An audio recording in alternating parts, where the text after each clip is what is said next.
আসসালামু আলাইকুম। আজকে আমি আপনাদের সাথে শেয়ার করব এই হাতার কাটিংটা। যারা সেলাইয়ের কাজে একদমই নতুন তারা প্রথম থেকে শেষ পর্যন্ত ভিডিওটি মনোযোগ সহকারে দেখলে ইনশাআল্লাহ আপনার আর হাতা কাটিং করতে কোনো সমস্যা হবে না। তো প্রথমে আমি ২ পাটে ভাঁজ করে নিয়েছি কাপড়টিকে।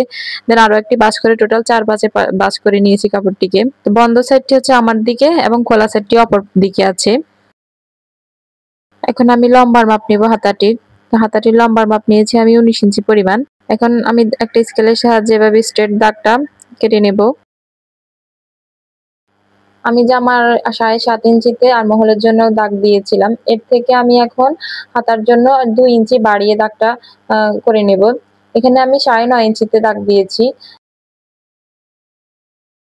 এখান থেকে ধরে আমি ৩.৫ ইঞ্চি পরিমাণ দাগটা দিয়ে দিচ্ছি। এখানে আমি ৪৪ ইঞ্চি বডির জন্য হাতাটা কাটিং করছি।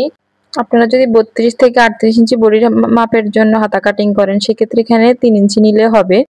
তো আমি এখন উপর থেকে এভাবে ফিতাটিকে ধরে ১১ ইঞ্চিতে মার্কটা করে নিচ্ছি। এটা প্লাজো হাতার জন্য এই মাপটা নিতে হবে।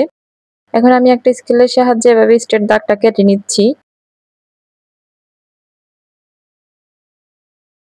এরপর এখান থেকে ধরে আমি ৭ ইঞ্চিতে মার্ক করে নিচ্ছি সেলাই সহকারে। এরপর নিচে মুহুরির জন্য ৯ ইঞ্চিতে মার্ক করছি। সেলাই সহকারে ৯ ইঞ্চি নিয়েছি আমি এখানে, ৮ ইঞ্চি থাকবে। এখন আমি একটা স্কেলের সাহায্যে এভাবে দাগটা মিলিয়ে নিচ্ছি। এরপর এখান থেকে এভাবে ধরে নিচের অংশ মিলিয়ে নিতে হবে। এখন আমি দাগ অনুযায়ী হাতাটা কাটিং করে নিচ্ছি। এরপর যে আমার ছোট্ট একটা রিকোয়েস্ট, যারা এখনো পর্যন্ত আমার চ্যানেলটিকে সাবস্ক্রাইব করেনি তারা অবশ্যই আমার চ্যানেলটিকে সাবস্ক্রাইব করে দিবেন এবং পাশে থাকা বেল আইকনটা বাজিয়ে দিবেন। এতে করে আমি নতুন কোনো ভিডিও ছাড়ার সাথে সাথে আপনি নোটিফিকেশনের মাধ্যমে সবার আগে পেয়ে যাবেন। আর যারা অলরেডি সাবস্ক্রাইব করে দিয়েছেন তাদেরকে তো অসংখ্য ধন্যবাদ। তার মুহুরির অংশে এভাবে ১ ইঞ্চিতে মার্ক করে এভাবে রাউন্ড শেপ করে দিচ্ছি যাতে করে কোনা জুড়ে না থাকে হাতার। তো ভিডিওটি যদি প্রথম থেকে শেষ পর্যন্ত মনোযোগ সহকারে দেখে থাকেন তাহলে আশা করি আর হাতা কাটিং করতে আপনাদের আর কোনো সমস্যা হবে না।